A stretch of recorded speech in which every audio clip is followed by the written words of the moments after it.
This is a Pwnage video against a feminist whose identity will not be revealed here. I'd like to read to you, if I may, from the book How the Mind Works by Steven Pinker. For those of you who don't know, Steven Pinker is a professor of psychology and the director of the Center for Cognitive Neuroscience at the Massachusetts Institute of Technology. And this particular book was a finalist for the Pulitzer Prize in 1998. So this is a highly respected book by a very reputable scientist. And he offers this criticism of feminism.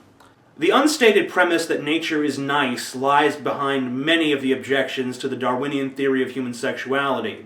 Carefree sex is natural and good. It is assumed. So if someone claims that men want it more than women do, it would imply that men are mentally healthy and women neurotic and repressed. That conclusion is unacceptable, so the claim that men want carefree sex more than women do cannot be correct. Similarly, sexual desire is good, so if men rape for sex rather than to express anger towards women, rape would not be as evil. Rape is evil, therefore the claim that men rape for sex cannot be correct. More generally, what people instinctively like is good, so if people like beauty, beauty would be a sign of worth. Beauty is not a sign of worth, so the claim that people like beauty cannot be correct. These kind of arguments combine bad biology, bad psychology, and bad ethics. Feminism would lose nothing by giving them up. So we begin to see the flaws of feminism.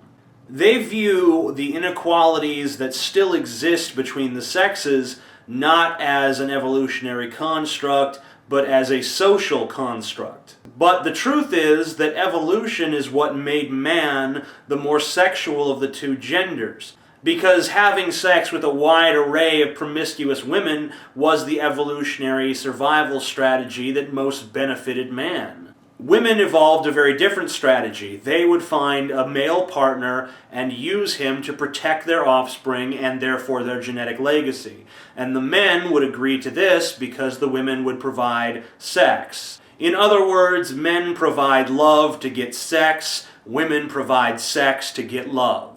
And this is not to say, folks, that all men are cheaters who are constantly on the lookout for new prospects. And it's not to say that women are all gold diggers who are looking for the man who has the most power and influence to protect them. All I'm saying is that this is the evolutionary strategy that benefited the genders best throughout our history. And if you look at the social structure of any society, you're going to see those values reflected in some major way. Now, a lot of feminists say that pornography is evil because it objectifies women. But the reality is more complicated.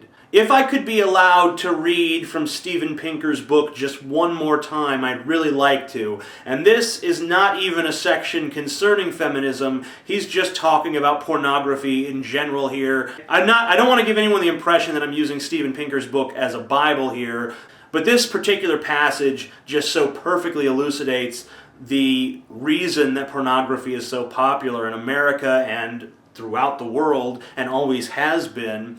Another part of the male sexual mind is an ability to be easily aroused by a possible sex partner.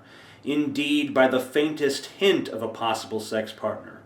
Zoologists have found that males of many species will court an enormous range of objects having a vague resemblance to the female.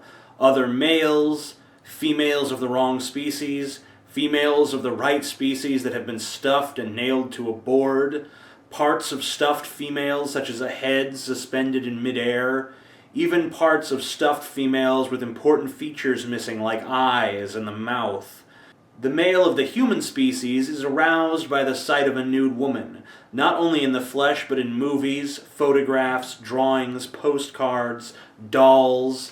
He takes pleasure in this mistaken identity, supporting a worldwide pornography industry which in the United States alone grosses $10 billion a year, almost as much as spectator sports and the movies combined. In foraging cultures, young men make charcoal drawings of breasts and vulvas on rock overhangs, carve them on tree trunks, and scratch them in the sand. Pornography is similar the world over and was much the same a century ago as it is today. It depicts in graphic physical detail a succession of anonymous nude females eager for casual, impersonal sex. So pornography is a naturally occurring thing that far predates our current Western civilization. And even if feminists could somehow show that pornography is harmful, what are we going to do about it? Men want it, and women are willing to provide it, provided that they are adequately compensated for doing so. So not only is the feminist anti-pornography stance anti-biology, it is also anti-economics. And it's insulting to both men and women, because what feminists are essentially saying to men is your sexuality is dirty and you should be ashamed of it. And what they're basically saying to women is you're not smart enough to make your own decisions, you're being exploited, you're being duped, you're a drone, and you're being programmed by the system. So on the issue of pornography, feminism is insulting both genders. Alright, now that all that's out of the way, we're going to start the Pwnage. I'm sorry it took so long, but I just had to lay the foundation work before I could even get started. So let's go. Hey everybody, the Pwnage section of this video is a little bit too hot for YouTube. I think you're going to have to go check that out on freespeechvids.com. The link is, of course, in the description. I do ask that you favorite this video nonetheless, because I think that by itself it is a really good refutation of quite a few of the notions that feminists are peddling these days, even if it's not a thorough and utter debunking. And if you like the fairly civil tone of this video, then I would suggest you don't watch the Pwnage section, you just stay here and just think that this is all that was said on the subject, because it does get a little heated in the next video. Peace out if you're leaving now while I'm still being civil, or welcome to hell if you're actually going to continue on to the Pwnage section.